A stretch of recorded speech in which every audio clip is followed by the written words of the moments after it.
Audio Jungle। तो नमस्कार दोस्तों, राजस्थान की ज्योग्राफी में आप सबका स्वागत है। और ये क्लास है नोट्स के अनुसार। हमने पहले नोट्स तैयार किए ज्योग्राफी के, उसके बाद में हम यहाँ पर आपके रिवीजन के हिसाब से आपकी तैयारी के लिए यहाँ पर एक बार इसको रिवाइज कर लेते हैं। तो दोस्तों, राजस्थान की भूगर्भिक संरचना एवं भौतिक स्वरूप, इस टॉपिक से रिलेटेड हम यहाँ पर ये नोट्स आपके सामने दिखा रहे हैं। तो एक बार इनको देख लेते हैं। दोस्तों, अगर आप किसी भी कंपटीशन की तैयारी कर रहे हैं तो उसके लिए ये क्लास अत्यंत महत्वपूर्ण है, जिसमें ज्योग्राफी पूछी जाती है। तो दोस्तों, शुरू करते हैं। राजस्थान की ज्योग्राफी, राजस्थान की भूगर्भिक की संरचना और भौतिक स्वरूप, इसे हम भूगर्भिक संरचना के आधार पर देखते हैं। तो इसे 4 भागों में बांटा गया। आद्य महाकल्प, उसके बाद में पूराजीवी महाकल्प, मध्यजीवी महाकल्प, नवजीवी महाकल्प। तो दोस्तों, इन चारों को हम एक एक करके पढ़ेंगे। तो सबसे पहले आता है हमारे पास आद्य महाकल्प। ये भी 2 प्रकार का है दोस्तों। कितने प्रकार का है? 2 प्रकार का है। 2 प्रकार का है, जिनमें देखो प्री अरावली हो गया और प्री कैम्ब्रियन हो गया। प्री अरावली विश्व की सबसे प्राचीन पर्वतमाला है। इनकी ऊंचाई अनाच्छेदन या अनाच्छादन प्रक्रिया के कारण कम हो रही है। ये आपको याद रखना है। यह अब अवशिष्ट पर्वत श्रेणी में मानी जाने लगी है। इनको भी देखना है। अनाच्छादन, यह प्रक्रिया 2 प्रकार की होती है। अनाच्छादन प्रक्रिया भी 2 प्रकार की होती है दोस्तों। कौन कौन सी होती है? देखो, अपक्षय, चट्टानों का अपने स्थान पर टूट फूट कर बिखर जाना, इनका मतलब ये होता है। अपरदन, विभिन्न कारकों द्वारा विभिन्न कणों का एक जगह से दूसरे जगह पर चले जाना। तो ये भी आपको ध्यान में रखना है। अब आती है हमारे पास कौन सी? Pre Cambrian. प्री कैम्ब्रियन में क्या होता है? यह भी 2 भागों में बांटी गई है। 2 भागों में कौन कौन से हैं? एक तो अरावली महासमूह हो गया और एक हो गया दिल्ली महासमूह। तो इसको भी आप ध्यान में रखें। अरावली महासमूह के बारे में अब विस्तार से देख रहे हैं हम। अरावली महासमूह, तो इसका निर्माण विभिन्न मोडों के द्वारा हुआ। और यहाँ पर कौन सी चट्टानें मिलती है? फाइलाइट्स और क्वार्ट्ज नामक चट्टानें मिलती है। अरावली महासमूह 2 भागों में विभाजित करते हैं इनको।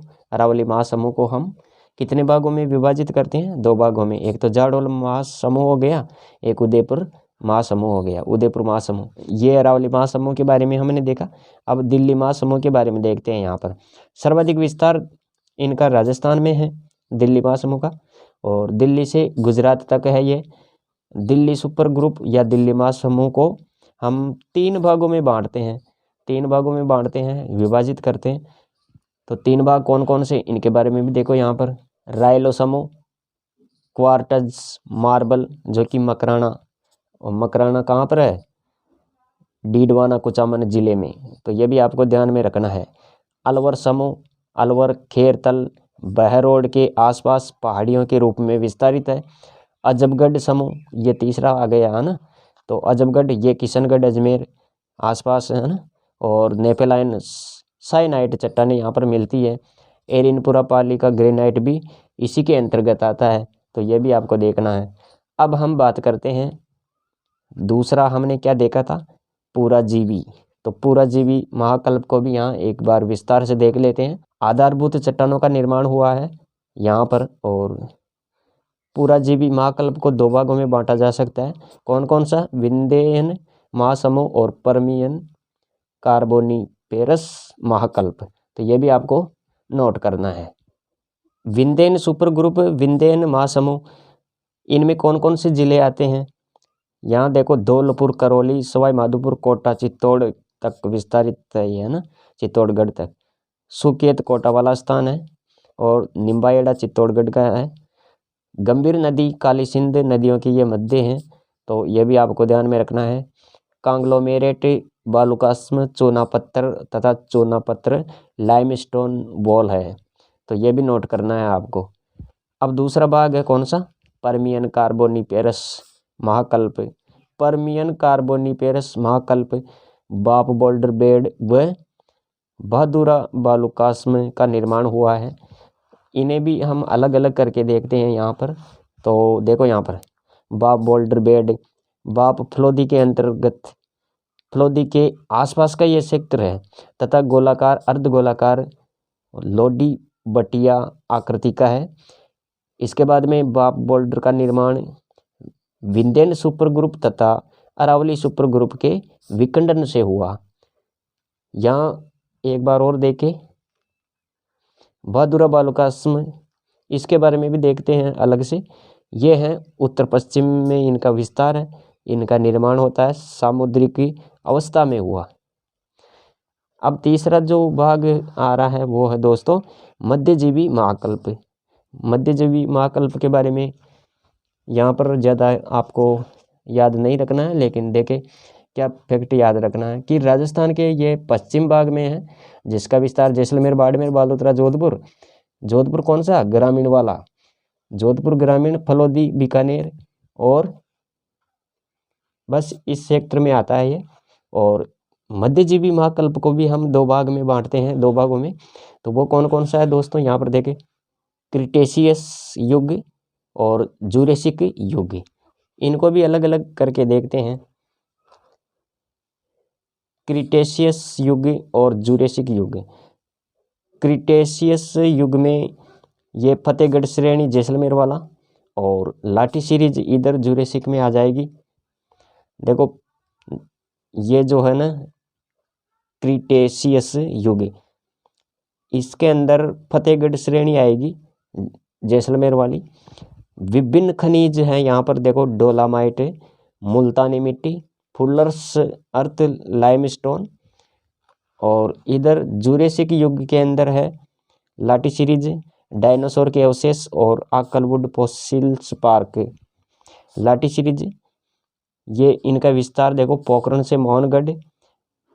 आकल गांव के बारे में भी देखे यहाँ आकलवुड फॉसिल्स पार्क। और नलकूप के बारे में भी देखे चांदन नलकूप, इसे क्या बोलते हैं, थार का गढ़ा। दोस्तों यहाँ की घास भी देखे सेवन और शरणस्थली, क्रोरियोटिस, नाइग्रिसेप्स, गोडावन। अब चौथा जो हमने देखा था नवजीवी महाकल्प के बारे में, तो इसको भी हम दो भागों में बांटते हैं। दो भागों में बांटा गया है, एक तो तृतीयक महाकल्प टर्शियरी जो कि पश्चिम राजस्थान में है। और यहाँ पर क्या क्या मिलता है, लिग्नाइट कोयला, लाइमस्टोन के भंडार। इनका विस्तार क्या है, बीकानेर, जैसलमेर, फलोदी, जोधपुर, नागौर, बाड़मेर, बालोतरा। और यह है चतुर्थक महाकल्प क्वार्टन। तो ये था दोस्तों ज्योग्राफी का नोट्स जो मैंने यहाँ तक बनाया था, जो मैंने आपको रिवीजन के हिसाब से रिवाइज करवा दिया है। अब इसके आगे भी देखेंगे हम क्या क्या है, जैसे राजस्थान स्वरूप को लेकर भी हम नोट्स बनाएंगे, तो अगली क्लास में हम उनको भी कवर करेंगे। आज की वीडियो में बस इतना ही, मिलेंगे नेक्स्ट वीडियो में, तब तक जय Hind, Vande Mataram, thanks for watching.